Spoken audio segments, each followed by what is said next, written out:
Seguramente se han preguntado, ¿qué es la ley de Coulomb? Bueno, pues en este video les voy a explicar a detalle todo lo que tienen que saber acerca de la ley de Coulomb. Entonces, la ley de Coulomb describe la fuerza con la que dos cargas eléctricas de igual signo se repelen y dos de signo contrario se atraen. Pero para comprender mejor esto, voy a comenzar a contarles un poco de la historia de la ley de Coulomb. Bueno, pues a finales del siglo XVIII, la gente ya tenía un conocimiento acerca de la electricidad. Lo que ellos sabían es que existían dos tipos diferentes de carga, la carga positiva y la carga negativa. Además, de acuerdo a experimentos que ya se habían realizado en esa época, sabían que cargas del mismo signo ejercen fuerzas de repulsión entre sí, y cargas de signos opuestos ejercen entre sí fuerzas de atracción. Y también lo que sabían es que entre mayor es la distancia que separa a las cargas, menor es la fuerza entre ellas. Y esta es una observación muy interesante. Pero aquí los físicos de ese entonces no tenían las herramientas necesarias para medir el tamaño de la fuerza entre dos cargas. Y aquí es donde entra este señor, que fue un físico francés llamado Charles Austin de Coulomb. Bueno, y a este señor se le ocurrió un muy buen experimento para medir el tamaño de la fuerza entre dos cargas, algo que los demás no pudieron hacer, y él encontró experimentalmente las siguientes dos cosas. Primero, que la magnitud de la fuerza electrostática es directamente proporcional al producto de la magnitud de las cargas. Pero esto, ¿qué es lo que significa o qué es lo que nos quiere decir? Bueno, pues imagínense que tenemos dos cargas de cierto tamaño, que están separadas a cierta distancia, y entre ellas se ejerce una fuerza electrostática que voy a llamar F mayúscula. Entonces, entre más grande sea el tamaño de estas cargas, más grande va a ser la fuerza entre ellas, ya sea de atracción o de repulsión. Y esto es lo que quiere decir el punto número 1. Y la segunda cosa que descubrió es la siguiente: que dos cargas ejercen entre sí fuerzas que actúan a lo largo de la línea que las une, y son inversamente proporcionales al cuadrado de la distancia que las separa. Pero este enunciado, ¿qué es lo que significa? Bueno, pues esto lo que nos quiere decir es lo siguiente. Supongamos que yo tengo dos cargas del mismo signo, y que están muy cercanas una de otra. Entonces, en esta configuración de las cargas vamos a tener una fuerza en particular entre estas. Pero si las alejamos un poco más una de otra, lo que va a pasar con la fuerza electrostática entre estas dos cargas es que va a comenzar a disminuir, se va a volver más débil, y así sucesivamente. Es decir, entre más alejo las cargas una de otra, la fuerza se va a hacer más pequeña, hasta prácticamente desaparecer. Y esto es lo que quiere decir este segundo enunciado. Ahora, estos dos enunciados, ¿cómo los podemos transformar a una ecuación matemática? Bueno, pues voy a comenzar con el primer enunciado.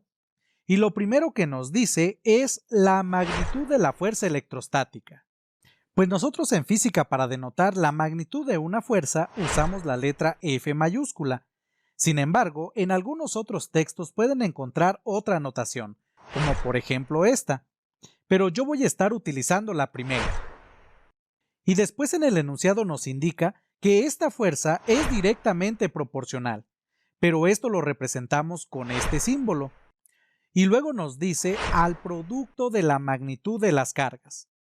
Aquí recuerden que el producto es la multiplicación, y en este caso tenemos la multiplicación de la magnitud de las cargas.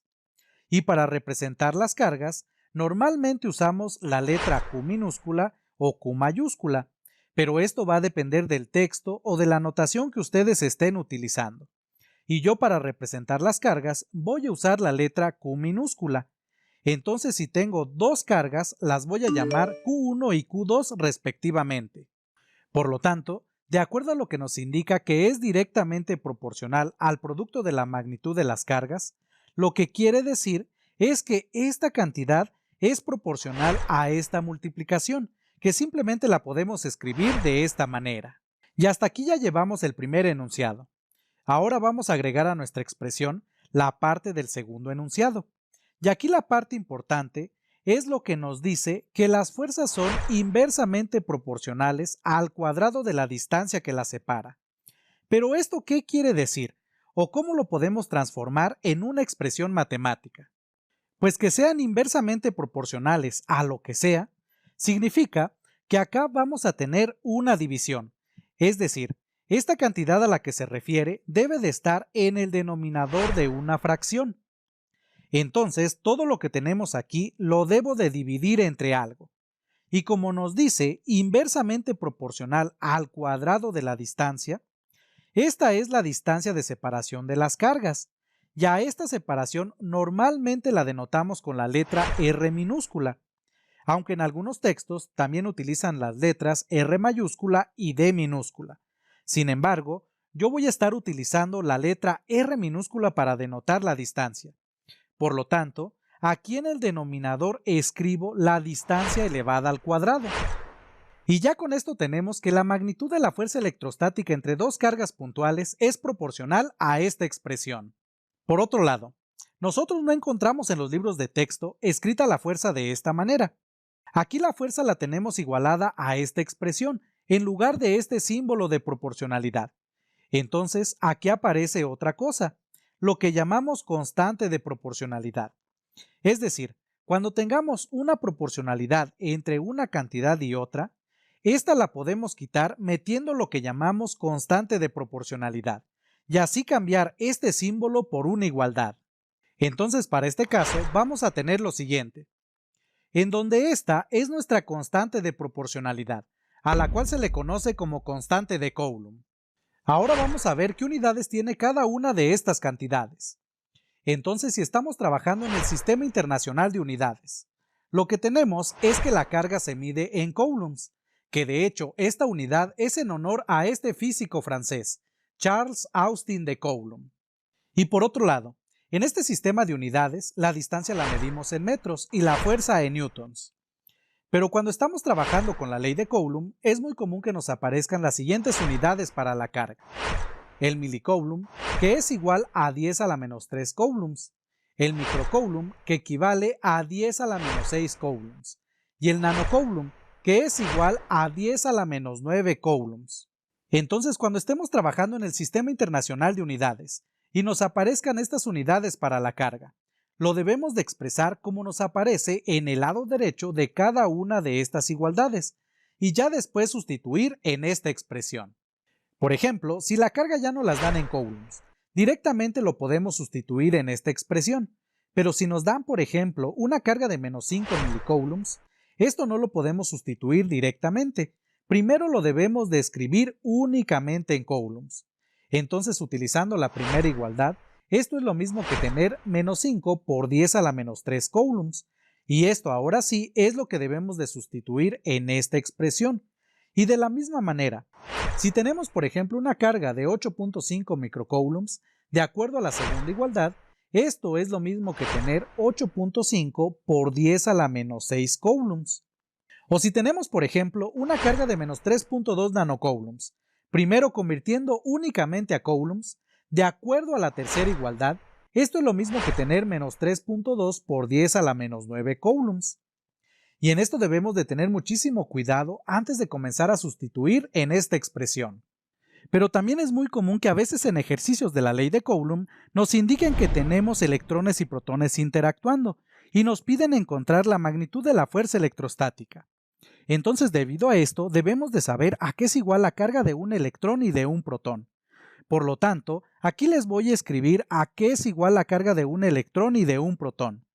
Entonces, un electrón es una carga negativa que tiene un valor de menos 1.6 por 10 a la menos 19 coulombs, mientras que un protón tiene una carga positiva de igual magnitud que la del electrón, es decir, tiene una carga de más 1.6 por 10 a la menos 19 coulombs. Ahora, a la magnitud de la carga de un electrón o de un protón se le llama carga elemental o cuanto de carga, y a su magnitud se le denota con la letra E minúscula. Y como ya vimos en este lado, tiene un valor de 1.6 por 10 a la menos 19 coulombs, pues recuerden que una magnitud es una cantidad positiva, por eso lo estoy escribiendo de esta manera. Por otro lado, de acuerdo a esto, eso significa que un coulomb de carga contiene 6.25 por 10 a la 18 electrones o protones juntos, Y esta es una información muy importante que debemos saber por si lo llegamos a necesitar. Bueno, pero algo adicional que también les voy a dar aquí para complementar todo esto es el valor de la masa de un electrón y de un protón, por si lo llegan a necesitar. Entonces, la masa del electrón es igual a 9.11 por 10 a la menos 31 kilogramos, mientras que la masa del protón es igual a 1.67 por 10 a la menos 27 kilogramos. Y de acuerdo a esto que les acabo de platicar, ya podemos establecer qué unidades debe de tener nuestra constante de proporcionalidad en el Sistema Internacional de Unidades. Entonces, experimentalmente se encontró que esta constante de Coulomb tiene un valor aproximado de 8.99 por 10 a la 9 newton por metro al cuadrado sobre Coulomb al cuadrado. Sin embargo, para cuestiones prácticas, este valor se puede aproximar, que de hecho es como normalmente lo utilizamos, como 9 por 10 a la 9 newton por metro al cuadrado sobre Coulomb al cuadrado. Pero esta expresión la vamos a utilizar únicamente si nuestras cargas se encuentran en el vacío, porque si se encuentran en un medio como por ejemplo el aceite, agua, etc., esta expresión va a cambiar. Entonces, cuando nos encontremos en un medio, ¿cómo va a cambiar esta expresión? Bueno, pues lo único que cambia es que nos aparece esta otra cantidad en el denominador, que se llama permitividad relativa del medio. Y además, esta cantidad es adimensional, es decir, simplemente es un número, no tiene ninguna unidad. Pero esta cantidad va a depender del medio en que nos encontremos, y esto lo podemos ver en esta tabla. Observen aquí que si, por ejemplo, estamos en el vacío, la permitividad relativa es igual a 1, y recuperamos esta expresión para la magnitud de la fuerza electrostática en el vacío. Ahora observen aquí algo muy importante. Si el medio es el aire, entonces la permitividad relativa es de 1.0005, que es aproximadamente 1. Por lo tanto, de acuerdo a esto, podemos decir que el aire lo podemos aproximar como si fuera el vacío. Y esto es algo muy importante que debemos de considerar. Por lo cual, de acuerdo a esto, cuando nos encontremos en el vacío o en el aire, podemos utilizar esta expresión. Pero si ya nos encontramos en algún otro medio, como en la gasolina, aceite, vidrio, etc., entonces debemos de utilizar esto de aquí. Y ya dependiendo del medio donde nos encontremos, vamos a escribir la permitividad relativa de ese medio. Entonces, en todo esto debemos de tener muchísimo cuidado para saber cuál de estas dos expresiones se debe de utilizar. Y por lo tanto, esto que tenemos aquí es lo que se conoce como la ley de Coulomb, recordando que esta constante tiene este valor. Pero si nos encontramos en un medio, la expresión para la fuerza cambia de esta manera. Ahora les voy a explicar cómo aplicar estas fórmulas que tenemos. Y fíjense bien, yo ya les había comentado anteriormente que aquí nos estamos refiriendo a la magnitud de la fuerza. Entonces recuerden que la magnitud siempre debe de ser una cantidad positiva, y esta es una parte muy importante en física, ya que cuando uno realiza experimentos, uno no mide como tal vectores, sino uno lo que mide son magnitudes de cosas, es decir, un número positivo. Por lo tanto, cuando nosotros consideremos esto, todo lo que tenemos en el lado derecho lo debemos de considerar positivo. No importa si tenemos cargas negativas, aquí siempre las vamos a escribir positivas. Ahora me voy a quedar con la ley de Coulomb en el vacío, ya que es la que más utilizamos. Pero recuerden que si nos encontramos en un medio diferente del vacío, debemos de utilizar la otra expresión.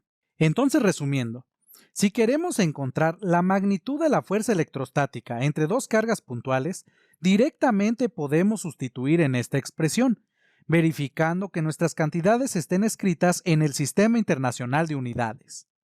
Pero ¿qué pasa si me piden, por ejemplo, la magnitud de alguna de las cargas o la distancia que las separa? Bueno, pues en este caso debemos de realizar el despeje correspondiente. Pero no se preocupen, yo aquí se los voy a dar. Por lo tanto, si nos piden determinar la magnitud de la carga 1, vamos a utilizar esta expresión, que se obtiene al despejar. Pero si nos piden la magnitud de la carga 2, entonces simplemente aquí es cuestión de cambiar estos numeritos, ya que es exactamente el mismo despeje, y tenemos esta otra expresión. Pero si lo que nos interesa es encontrar la distancia que separa las cargas, Al despejar obtenemos esta expresión.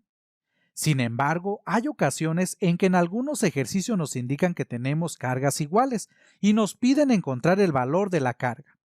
Entonces, cuando tengamos esa situación, esa carga la vamos a encontrar usando esta expresión, que de hecho también se obtiene despejando de esta ecuación, ya que al considerar que las cargas son iguales, entonces aquí nos queda la carga elevada al cuadrado, y al despejar se obtiene esto. Bueno, y aquí nada más como algo adicional. En estas dos expresiones estrictamente debí haber escrito dos signos, más y menos, pero esto no lo realicé así. Simplemente escribí la raíz cuadrada positiva. Y esto es debido a que en ambas tenemos magnitudes. Y como ya les comenté, en física la magnitud de algo siempre es una cantidad positiva. Por lo tanto, todo esto que tenemos aquí les va a ayudar para resolver problemas de la ley de Coulomb, recordando que esto es para cuando nos encontremos en el vacío. Sin embargo, cuando nos encontremos en un medio, podemos utilizar estas otras, y si observan, lo único que cambia es que aparece esta cantidad, la permitividad relativa del medio. Ahora seguramente les estará surgiendo la siguiente duda. Entonces, ¿en dónde queda la parte en donde nuestras cargas son positivas o negativas? Bueno, pues eso viene en lo siguiente. Fíjense bien, nosotros sabemos que cargas del mismo signo se repelen y de signo contrario se atraen. Entonces el signo de las cargas nos va a ayudar a identificar hacia qué dirección y sentido apuntan las fuerzas. Y para comprender esto, veamos ejemplos de algunas situaciones comunes que nos podemos encontrar. Entonces, primero tenemos estas tres configuraciones posibles para dos cargas que están interactuando. En la primera situación tenemos dos cargas positivas, y ya que cargas del mismo signo se repelen, entonces eso significa que la fuerza que va a sentir la carga 1 debido a la carga 2 va a ser de repulsión. Por lo tanto, esa fuerza va a apuntar hacia la izquierda y sobre la línea que une las cargas. Y a esta fuerza que siente la carga 1 la voy a nombrar de esta manera. Y la magnitud de esta fuerza, recuerden que la vamos a calcular con la ley de Coulomb. Pero por otro lado, si lo que nos interesa es saber la fuerza que actúa sobre la carga 2, entonces debido a que aquí tenemos cargas del mismo signo, esta va a sentir una fuerza de repulsión. Por lo tanto, la fuerza que va a sentir va a apuntar hacia la derecha. Y recuerden sobre la línea que une las cargas. Y a esta fuerza la voy a etiquetar de esta manera. Además, algo importante que debemos saber es que la magnitud de estas fuerzas es la misma. Es decir, tienen el mismo valor numérico. Lo único que cambia es la dirección y sentido. Por lo tanto, aquí es donde entra la importancia del signo de las cargas, para saber hacia dónde apuntan estas fuerzas. Ahora vamos a ver esta segunda situación, que de hecho es algo similar a la primera, porque tenemos cargas del mismo signo, y debido a esto, las fuerzas son de repulsión. Por lo tanto, la fuerza que siente la carga 1 debido a la carga 2 va a apuntar hacia la izquierda, mientras que la fuerza que siente la carga 2 debido a la carga 1 va a apuntar hacia la derecha. Y en esta última configuración, si observan, tenemos cargas de diferente signo. Por lo tanto, la fuerza que va a sentir ya sea la carga 1 o la carga 2 va a ser de atracción. Entonces, eso lo que significa es que la fuerza que va a sentir la carga 1 debido a la carga 2 va a apuntar hacia la derecha. Y por otro lado, la fuerza que va a sentir la carga 2 debido a la carga 1 va a apuntar hacia la izquierda. Y recuerden de nuevo que la magnitud de estas fuerzas es la misma. Tienen el mismo valor. Lo único que cambia es la dirección y sentido. Pero como en estos casos ya estamos trabajando con vectores, entonces debemos de dar tanto la magnitud del vector como su dirección. Por lo tanto, va a ser necesario establecer un sistema de referencia. Y para estos casos, normalmente lo que se utiliza es el eje X. Y de acuerdo a esto, entonces todo lo que apunte hacia la derecha va a ser una cantidad positiva y todo lo que apunte hacia la izquierda una cantidad negativa. Ahora veamos más ejemplos de configuraciones de cargas que nos podemos encontrar en ejercicios de la ley de Coulomb. Por ejemplo, si tenemos tres cargas sobre una línea y nos interesa determinar la fuerza que siente una de las cargas debido a las otras dos, entonces lo primero que debemos de saber es hacia dónde apuntan las fuerzas que siente alguna de estas cargas en particular. y después realizar las operaciones correspondientes para encontrar la fuerza resultante que actúa sobre la carga. Por ejemplo, si lo que nos interesa es saber la fuerza que siente la carga 1 debido a la carga 2 y a la carga 3, primero debemos de saber hacia dónde apuntan las fuerzas que siente esta carga. Entonces, recordando que cargas del mismo signo se repelen y cargas de signo contrario se atraen, eso significa que la fuerza que va a sentir la carga 1 debido a la carga 2 va a ser de atracción. Es decir, esa fuerza va a apuntar hacia la derecha. Y recuerden sobre la línea que une a las cargas. Y por otro lado, la fuerza que va a sentir la carga 1 debido a la carga 3 va a ser de repulsión, porque aquí tenemos cargas del mismo signo, y por lo tanto, esa fuerza va a apuntar hacia la izquierda. Pero si a nosotros lo que nos interesa es saber la fuerza resultante que actúa sobre la carga 2, entonces, ¿cómo quedaría? Intenten dibujar cómo serían las fuerzas que siente esta carga. La respuesta aparecerá en 3 segundos. Bueno, pues recuerden que aquí lo importante es saber el signo de las cargas y recordar que cargas del mismo signo se repelen y cargas de signo contrario se atraen. Por lo tanto, las fuerzas que va a sentir la carga 2 van de esta manera. Finalmente, si lo que nos interesa es saber la fuerza resultante que siente la carga 3 debido a las otras dos, entonces vamos a analizar cómo son las fuerzas que siente esta carga. Primero, como la carga 1 es positiva, eso significa que la carga 3 va a sentir una fuerza de repulsión debido a la carga 1, por lo cual tenemos que esa fuerza va a apuntar hacia la derecha. Pero ahora la fuerza que va a sentir esta carga debido a la carga 2 es de atracción, porque como aquí tenemos una carga de signo contrario, entonces esta carga se va a sentir atraída por esta otra. Y debido a esto, la fuerza que va a sentir la carga 3 debido a la carga 2 va a apuntar hacia la izquierda. Y recuerden sobre la línea que une las cargas. Ahora, como aquí estamos trabajando con vectores, recuerden que aparte de dar la magnitud del vector, también debemos de dar su dirección. Por lo tanto, debemos de establecer un sistema de referencia. Y como aquí tenemos carga sobre una línea, entonces el sistema de referencia que nos vamos a tomar es el eje X. Por ejemplo, si nos interesa la fuerza resultante sobre la carga 1, aquí vamos a poner nuestro sistema de referencia, y así para las otras cargas. Bueno, vamos a continuar viendo más ejemplos de configuraciones de cargas que nos podemos encontrar en ejercicios de la ley de Coulomb. Por ejemplo, si tenemos cargas sobre los vértices de un triángulo, vamos a analizar cómo son las fuerzas que siente cada una de estas cargas debido a las otras dos. Entonces, si por ejemplo nos interesa determinar la fuerza resultante que actúa sobre la carga 1, vamos a analizar cómo son las fuerzas que siente esta carga debido a las otras dos. Y primero, como la carga 2 es una carga negativa, entonces la fuerza que siente la carga 1 debido a esta otra va a ser una fuerza de atracción, porque esta carga se va a sentir atraída por esta otra. Y además recuerden que esta fuerza va sobre la línea que une las cargas, y la dibujamos de esta manera. Y por otro lado, la fuerza que va a sentir esta carga debido a la carga 3 va a ser de repulsión, ya que aquí tenemos cargas del mismo signo. Y recuerden de nuevo que esta fuerza va sobre la línea que une las cargas. Entonces, debido a esto, la fuerza que va a sentir la carga 1 debido a la carga 3 la vamos a dibujar de esta manera. Pero si observan en este caso, las cargas ya no se encuentran sobre una línea. Por lo tanto, el sistema de referencia que ahora nos vamos a tomar es el plano cartesiano. Y el origen lo vamos a colocar sobre la carga que estamos analizando. Y también observen que todo se reduce a calcular el vector resultante. Por lo tanto, aquí va a ser muy importante que recuerden cómo realizar la suma de vectores por métodos analíticos, ya que eso nos va a ayudar a encontrar el vector resultante que va a corresponder a la fuerza que siente la carga 1 debido a las otras dos. Bueno, pero si lo que nos interesa es saber la fuerza que siente la carga 2 debido a las otras dos, vamos a analizar de una manera similar al caso anterior.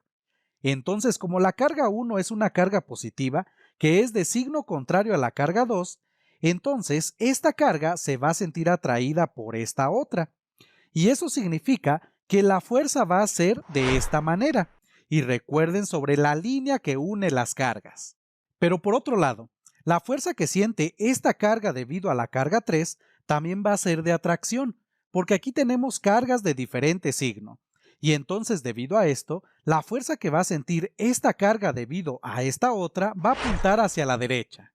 Y nuestro sistema de referencia, que va a ser el plano cartesiano, lo vamos a colocar con el origen sobre esta carga. Y después de esto vamos a realizar la suma de estos vectores para obtener el vector resultante. Además, aquí recuerden que la magnitud de estas fuerzas las vamos a calcular con la ley de Coulomb. Y por último, si lo que nos interesa es saber la fuerza resultante que siente la carga 3 debido a las otras dos, entonces, ¿cómo van las fuerzas que siente esta carga? Tómate tu tiempo y analiza el signo de las cargas para ver si la fuerza es de atracción o de repulsión. La respuesta aparecerá en 3 segundos. Y en este caso, nuestro sistema de referencia lo vamos a colocar de esta manera. Ahora veamos un último ejemplo. Si tenemos cargas sobre los vértices de un rectángulo, y nos interesa la fuerza que actúa sobre una de las cargas debido a las otras 3. Entonces, por ejemplo, si queremos determinar la fuerza que siente la carga 1 debido a las otras 3, primero, como la carga 2 es una carga de diferente signo a la primera, esta carga se va a sentir atraída por esta otra. Y eso significa que la fuerza que va a sentir la carga 1 debido a la carga 2 va a ir hacia abajo y sobre la línea que une las cargas. Pero por otro lado, la fuerza que va a sentir esta carga debido a la carga 3 va a ser una fuerza de repulsión, ya que aquí tenemos cargas del mismo signo. Por lo tanto, la fuerza que va a sentir la carga 1 debido a la carga 3 va de esta manera, ya que recuerden que la fuerza va sobre la línea que une las cargas. Y por último, como esta carga es de diferente signo que la primera, entonces esta carga se va a sentir atraída por esta otra. Y eso significa que la fuerza que va a sentir esta carga debido a esta otra va a apuntar hacia la derecha. Y en este caso nuestro sistema de referencia lo vamos a colocar de esta manera. Y aquí, si observan de nuevo, todo se reduce a sumar estos vectores. Por eso es muy importante recordar cómo realizar la suma de vectores por métodos analíticos.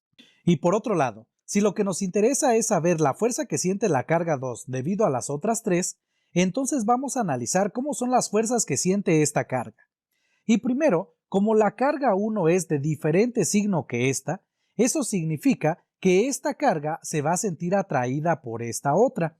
Y debido a esto, la fuerza que va a sentir la carga 2 debido a la carga 1 va a apuntar hacia arriba. Y por otro lado, como la carga 3 también es de diferente signo que esta, entonces la fuerza que va a sentir esta carga debido a esta otra va a ser una fuerza de atracción. Por lo tanto, esta fuerza va a apuntar hacia la derecha. Y por último, como la carga 4 es de igual signo que esta otra, entonces esta carga va a sentir una fuerza de repulsión debido a esta otra.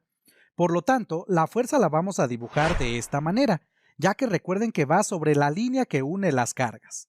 Y ahora nuestro sistema de referencia lo vamos a colocar de esta forma. Pero si lo que nos piden es determinar la fuerza que siente la carga 3 debido a las otras 3, entonces vamos a analizar las fuerzas que actúan sobre esta carga. Y comenzando con la carga 1, como aquí tenemos cargas del mismo signo, entonces la fuerza que va a sentir la carga 3 debido a esta otra va a ser una fuerza de repulsión. Y recuerden que esta fuerza va sobre la línea que une las cargas, por lo tanto la dibujo de esta forma. Ahora, la fuerza que va a sentir esta carga debido a la carga 2 y a la carga 4 va a ser una fuerza de atracción, porque son cargas de signos opuestos, y por lo tanto las fuerzas van de esta manera. Y en este caso nuestro sistema de referencia lo vamos a colocar así. Bien, virtualeros, y ya por último les toca analizar este otro caso. ¿Cómo son las fuerzas que actúan sobre la carga número 4? Entonces aquí lo importante es que recuerden que cargas del mismo signo se repelen y cargas de signo contrario se atraen. La respuesta aparecerá en 3 segundos.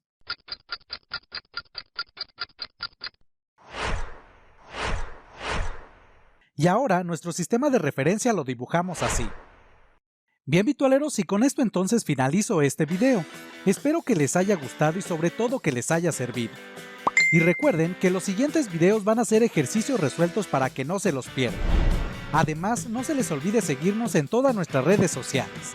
Y recuerden que yo soy Humberto, este es su canal Vitual y nos vemos en el próximo video.